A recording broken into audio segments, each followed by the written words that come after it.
The Dark Watch. I've always been a low-profile guy, someone who doesn't like to stand out. Living in an old apartment in a building from the 1900s, right in the heart of the city, fit my lifestyle perfectly. Quiet, anonymous, and with that eerie sense of being far from any disturbance. The building had long, dimly lit corridors, heavy wooden doors, and large windows overlooking a street that was almost always empty and poorly lit. It was as if each creak, every subtle noise from the old floorboards, carried forgotten stories. But that night, something was deeply, disturbingly wrong. It was already the early hours of the morning, and everything was so quiet that even the silence itself felt heavy in the air. I was focused on a report, deeply engrossed, when I heard a faint sound coming from the hallway. It was muffled, almost imperceptible, like someone dragging their feet, taking soft, deliberate steps. I stood up, opened my office door, and peered down the dark corridor. Nothing. Just the void and that unsettling silence. The dim yellow glow from the wall lights cast an eerie glow, but I convinced myself it was just my imagination. Returning to work, an uncomfortable feeling settled in. A few minutes later, the sound came back. Only this time it was closer and louder. Slow, steady footsteps, coming straight toward my door, each one lingering, as if the intruder was waiting for me to notice. Taking a deep breath, I stood still, listening as the footsteps came to a halt just outside the door. In a surge of courage, I flung the door open, but no one was there. A strange unease settled over me as I returned to the office. That's when I noticed something that made my blood run cold. My laptop, which I'd left open on the report, now displayed a blank text document, with a single sentence in the center of the screen. "I'm closer than you think."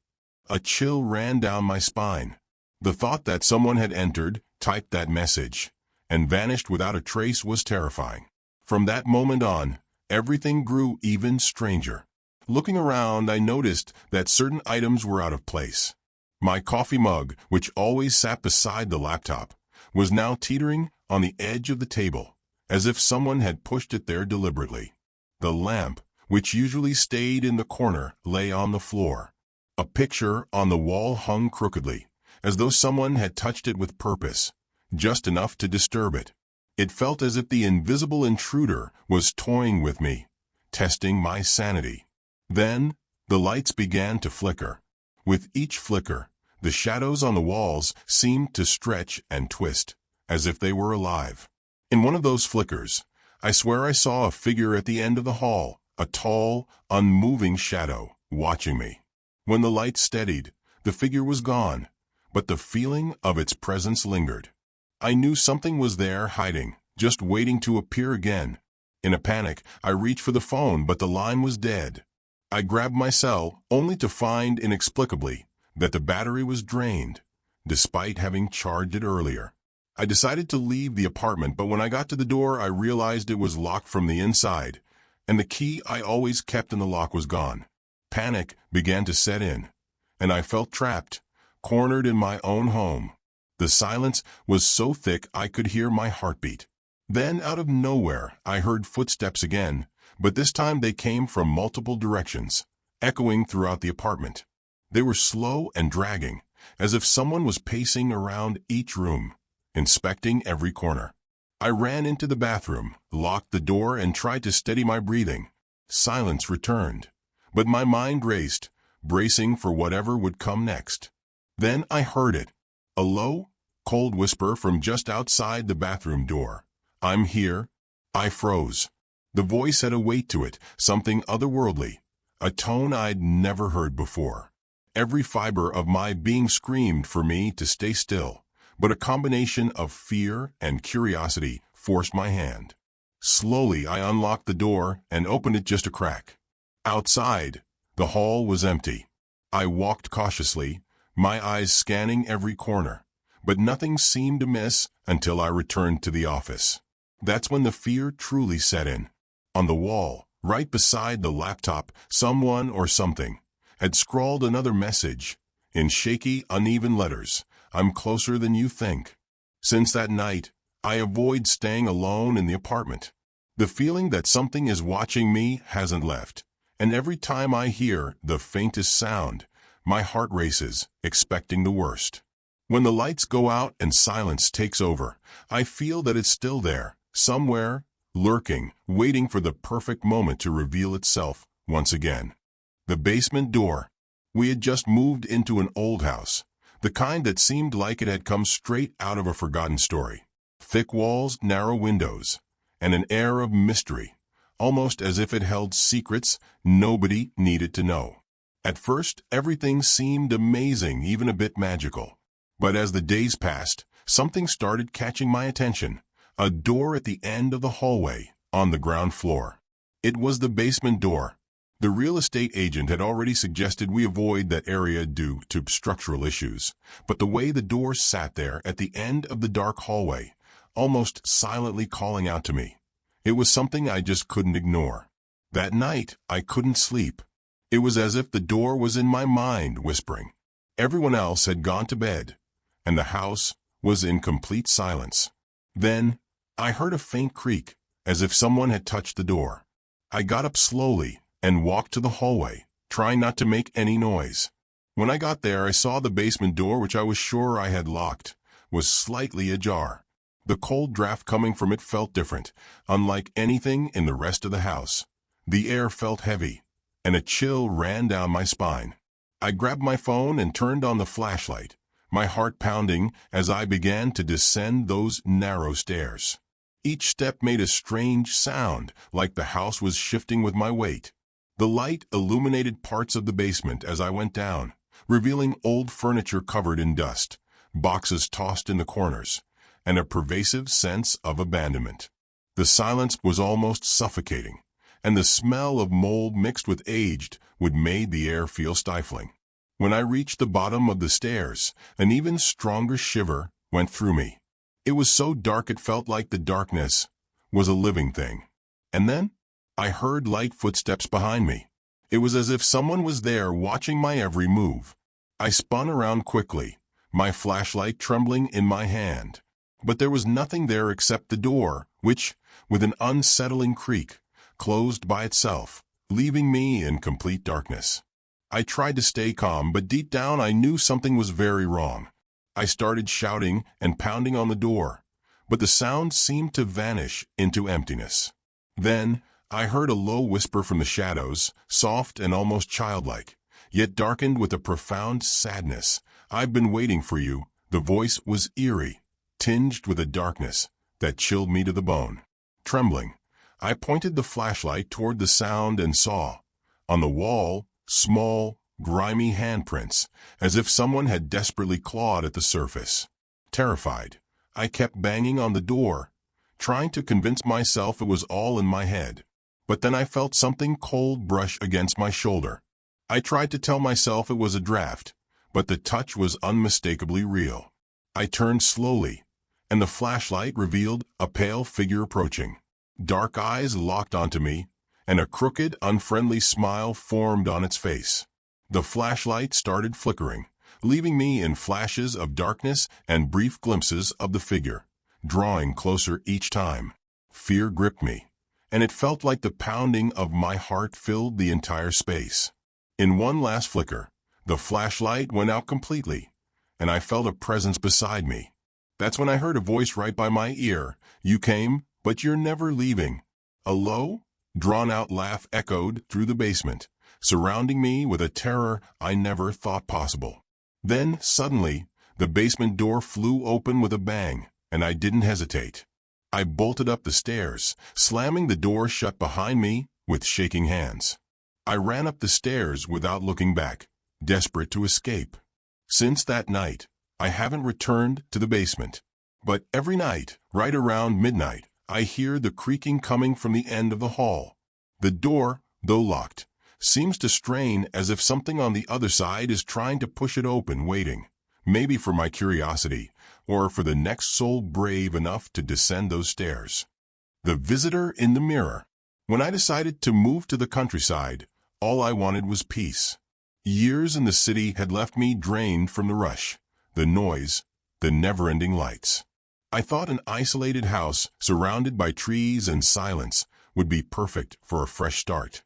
And when I found that house, it felt like a dream come true, old, cozy, and far from any trace of urban life.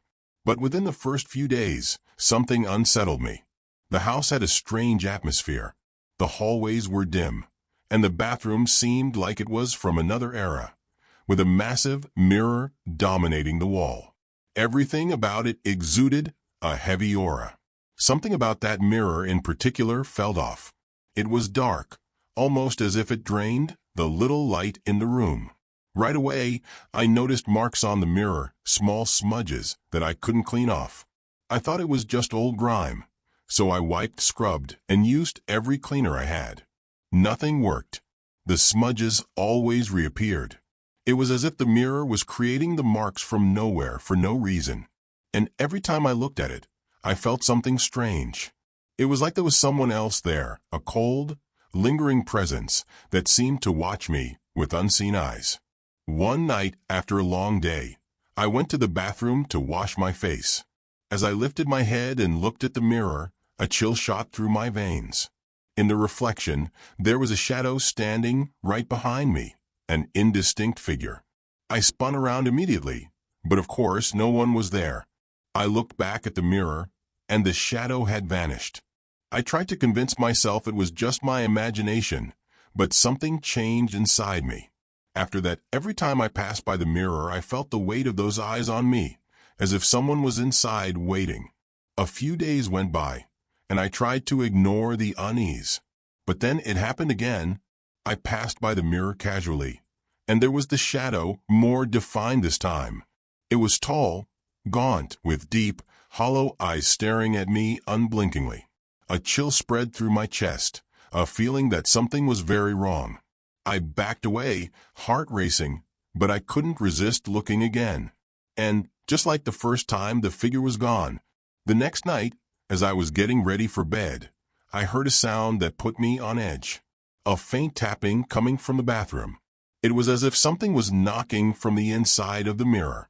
I approached the door, heart pounding, and the sound stopped. But as I entered the bathroom, there was the figure again, now with a twisted, malicious smile. I stepped back, terrified, but that smile only grew wider, stretching in a bizarre, terrifying way. Then, the mirror began to fog up, and as if by an invisible hand, a message appeared. "Let me in." I ran my hand across the mirror, trying to erase the words, but they kept reappearing, over and over, as if etched from the other side. Each passing night, the figure appeared closer, more detailed, like the mirror was truly a window into another world. I started avoiding the bathroom altogether and even tried covering the mirror, but it seemed pointless. The presence began appearing in other reflective surfaces. The window, my phone screen, even the reflection in a glass. No matter where there was a reflection, it was there watching, hunting me with those vacant, haunting eyes. One night, I woke up with a horrible feeling that someone was in my room. I opened my eyes, and in the mirror of my closet, I saw the figure's reflection, standing still, staring at me with a look of pure hatred. I tried to scream, but no sound came out. The figure then reached toward the mirror, pressing its hand against the glass, and marks began to appear on the surface, as if it was trying to break through. In a panic, I leapt out of bed but froze as I saw its arm actually starting to come through the mirror. A pale, distorted hand stretched out, with elongated fingers reaching toward me, as if ready to pull me in. Then, a cold, low voice echoed from every mirror in the house. "I've waited too long. Now it's your turn." A deep, chilling laugh surrounded me, filling every corner with a terror I had never known. Then, suddenly, the mirror door flew open with a loud bang, and I didn't hesitate. I ran, feeling that icy presence close behind me, like it was just a step away from grabbing hold. I bolted through the house like a madman, not stopping until I was far enough away for the house to be just a dark outline in the distance. I never went back, but for some reason I can't explain, that presence seems to follow me. No matter where I go, every time I catch a glimpse of myself in a mirror, I see that sinister gaze staring back. It's there, always waiting, and with each new reflection, I feel it drawing closer, just biding its time until it can finally cross over into my world and drag me into his. The shadow in the yard. Living in the countryside always fascinated me. The idea of a house far from the city, surrounded by nature and silence, was what I had been seeking for years. After living in the urban rush, I finally found my refuge, a charming house tucked away in a remote area where the noise of the city couldn't reach me. During the day, the house was paradise, but at night, when darkness fell over everything, it took on a slightly more sinister aura. That night, a strange feeling had been hanging over me all day, though I tried to brush it off. The wind was stronger, making the trees sway and cold air seep in through the window cracks. I had checked all the doors and windows, as I always did before bed, and prepared for a peaceful night. But something was about to turn that calm into one of the scariest moments I've ever experienced. Suddenly, in the middle of the night, I was awakened by a sound coming from the yard. It was faint, like footsteps or the sound of branches breaking underfoot. At first I thought it might just be the wind, but the sound persisted, steady, until it became impossible to ignore. My heart started racing, and part of me wanted to stay under the covers, pretending nothing was happening. But curiosity won. I got up, not daring to turn on the lights, and walked to the kitchen. Taking slow steps and holding my breath, I approached the window, trying to be as silent as possible. I peered outside, and in the pale moonlight, I saw a shadow moving slowly across the yard. It was a tall, hooded figure, gliding between the trees and shadows, as if it was surveying the area.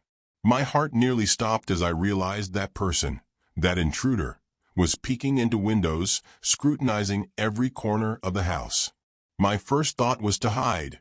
I retreated to the bedroom, hands shaking as I reached for my phone to call the police. The line seemed to take forever to connect, with time stretching unbearably. Finally, someone answered, and I explained the situation as calmly as I could, but my voice trembled with fear. "There's someone in my yard looking through the windows, as if trying to figure out if anyone is home," I whispered, feeling panic grow inside me. While I waited, a suffocating sense of dread filled the air. I heard footsteps getting closer, followed by the slow, dragging sound of something being pulled across the porch floor. He was trying the front door. It was a terrible sound, a soft but insistent creak, like someone twisting the doorknob with a cold, calculated calm. Every second felt like an eternity as I listened to each tiny movement. Then, far off, the faint sound of police sirens finally cut through the silence.